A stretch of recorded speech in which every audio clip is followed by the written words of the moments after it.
Right then, Chris. Finally, we get to talk Darwin Nunez. Let's talk Darwin Nunez then. On SofaScore, Darwin Nunez gets a 7.5. Okay, that feels low to me. An 8.1 on Who Scored and a 7.6 on FOTMob. You can shove those ratings up your hoop. I think if you score that goal, you can't get any worse than an 8, 9. Because it obviously meant a lot to him first, because we can talk about that as well. He was very emotional when he scored the goal. And look, he was in tears against the How can you not love him for that? He clearly cares, and obviously I don't know what exactly has gone on and why he's so emotional, but that's some goal for a start. Like he wins the ball, plays the 1-2, he's in. He's actually, I think he is looking for a pass, but I actually think Bournemouth do quite well of covering Diaz and Salah. He goes, okay, and he couldn't, on his left foot, I suppose weaker foot, scores an absolute blinder. Kepa didn't even smell, nowhere near it, miles away. Just might as well have just not even been there, because he had no rumours chance. where he said, that's how you do it, Mo, as he finished it as well. Like, you know what I mean? He must be watching Mo miss these sort of chances on his left foot, and he's going, I'll just go out there, let me show Mo how to do it, mate. But no, he was sensational. He was absolutely clinical in that one moment there. And I must admit, like, I am one of his harshest critics. Yeah, me too. I don't really, hand up, you know, I don't really think that he is going to be Liverpool's main centre forward. But if he puts in performances like that, he'll prove me wrong, and he'll prove every detractor wrong as well. And I hope that he does. You're absolutely spot on, because he has got a skill set that not many players have got. He's got the physical attributes that not many players have got. If he can find those shooting boots like he had before he joined us, and he starts banging those goals in, and he plays with that confidence week in, week out, he could be the difference between a third or a fourth place and a first place finish in the league. That's how much of a difference maker he has the ability to be. I thought as well, in fact, you know what, let's stick with the goal, because it deserves more flowers than I've just given it for a minute and a half. When I see him cut inside, I was like, I've seen Darwin score with his right foot from there. You reminisce against Newcastle. On his left foot, again, maybe feel free to prove me wrong, he likes to go against Bournemouth, of course, as he scored some worldies against them.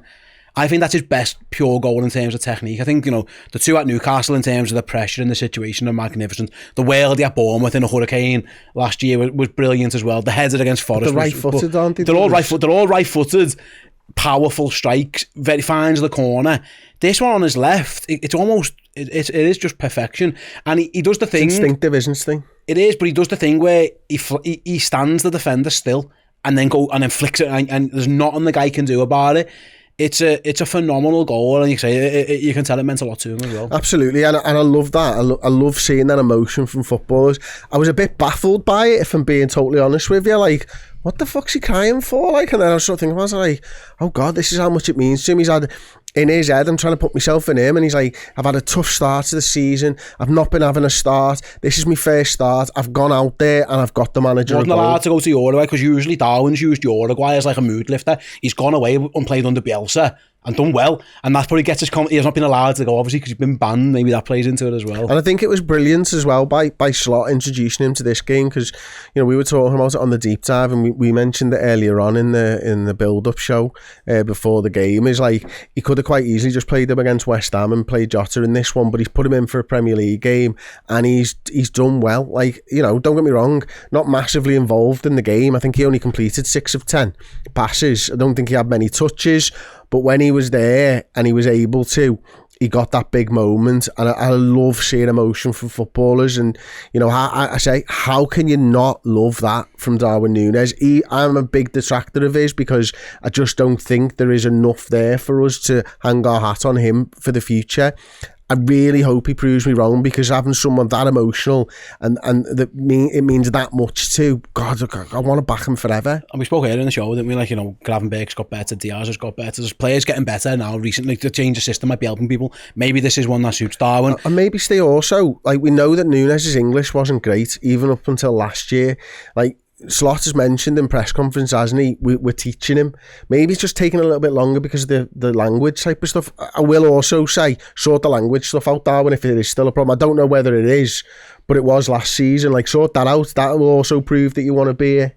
But I actually liked some of the number 9 play as well. There was that bit, he comes back a couple of times and just checking here. Yeah, he had 4 tackles. Like he won the ball back 4 times for us. And I remember you celebrating one. You were like, "Fucking hell, Darwin!" He was like left back, and then he's only just wellies the lad, but wins the thrower at the same time. I was made up. The bit where I think it's on our left touchline, their right back position, where he chests it, brings it down, spins the fella, gets it out, and wins a throw-in. That's like that, in the grand scheme of things, they're the type of things that like don't mean a lot, but actually they do when they get you up the pitch. Because that's the one where Liverpool are kind of caught at left back, and Robbo's got no choice. He just has to go long, and most times with that, it just comes straight back.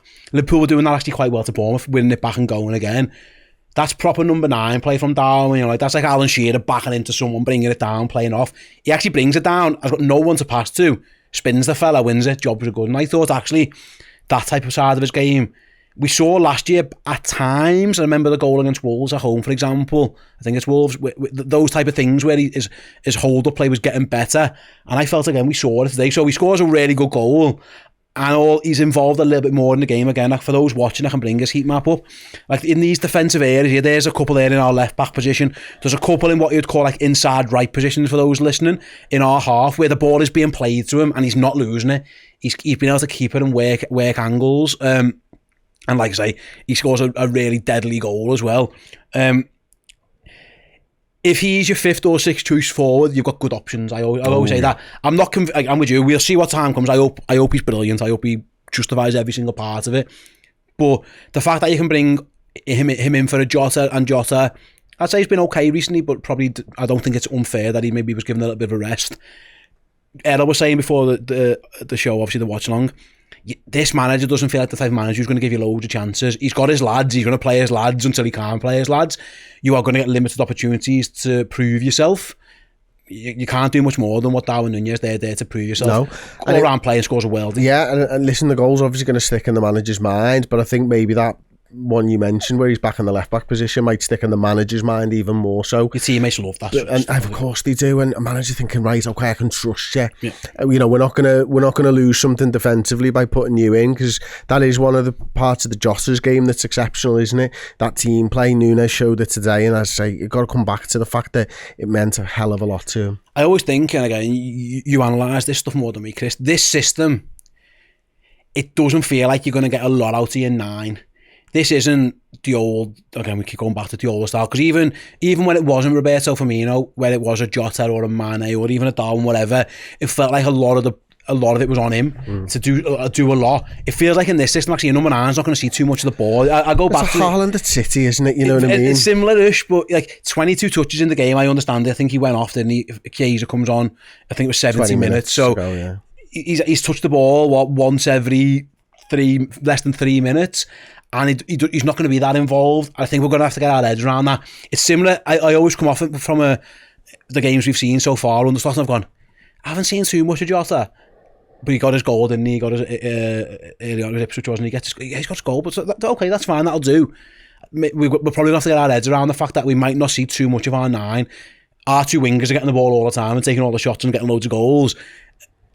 Something to think about when you talk about, like I say, I'm wondering why he got a 7.5. It's probably because in quotes he's had a quiet game, but with the limited times he was on the ball, he was actually effective pretty much all of them. Yeah, absolutely. Again, I don't think he could have done much more in terms of today's performance. I mean, he's gone out there, he's got that goal, he's worked dead hard for the team, and that's all you want from that number 9, isn't it? I mean, it is about creating that width with the wingers and driving at players. Now, I wonder whether Darwin was put in there because he was expecting a bit more of a Forest style performance, where we kind of ran out of ideas against Forest and started whipping balls into the box. Now in my head, Jota's a better header of the ball, but also Darwin Nunez is much more of a unit, so might be able to sort of get on the end of them. And still a good header of the ball, Darwin, don't get me wrong. But I do feel like Bournemouth kind of played into our hands here today, because their game plan, although it challenged us, and it could have gone, a different way. The result had that first one not been offside, but equally a Keller not been so good. But the back and forth nature created so much space for Darwin to find. That's the reason. Again, that's the reason I think he played, because I think if the manager thought it was going to be parking a bus, landing it, whatever you want to say, I think he might have went gap or Jota. I think when there's space in behind and there's space out wide, that suits That is good. There's no way against Nottingham Forest he scores that goal, because there just wouldn't have been the space to play that 1-2. Liverpool couldn't have played 1-2 around one player and have Darwin Nunez in 15 yards of space running. That just couldn't have happened. I think the manager's picked a really good game. I don't know when he decided to make this decision, or when he to start Darwin. We don't know. Maybe Jota's feeling a little bit tired. He's played a lot, look after him, etc. I think this was a pick. Hey, it feels like he likes playing against Bournemouth. He scored goals against them now. I think that's 4. He's got against them. Maybe that plays into it. But also, you are right. The style of game, if there's going to be space at Anfield against a lower team in the league, quote unquote, I think that's the type of game that Darwin will thrive in. I don't think he is the man you want in tight spaces, actually. You're right. Maybe if you're getting crosses into the box, but that's where I think you get the best of Nunez when he's he's allowed to be that, because he is physically impressive. He's really fast. When he can run and go and just be all action, I think he feels more involved in the game a little bit as well, which is always good for him. And I say, to go back to it, mate, it's a world-class finish from a player whose finishing's been rightly questioned. You know what I mean? Like, he's missed the easy ones sometimes and scored the hard ones. Well, today he didn't miss an easy one. He should have had that happen. Luis Diaz should have passed one to him. But you wouldn't even call that a chance. No, it's not a chance. It's not a chance. I would love to know what the XG was off it, actually. And for him to score from there, his overall XG was 3.2 for the game. 0.32. Sorry, 3.2 would be something. 0.32, that was his overall XG for the game. So it's a 0.04 for that one that one chance. Yeah, the one that he scored. He has one block. So 4 times out of 100 that goes in. I would say it was less than that, to be honest with you, especially when you consider that he's on his left foot as well. He had one saved later on early on, rather, in the 15th minute. That was a 0.2 chance on his left foot.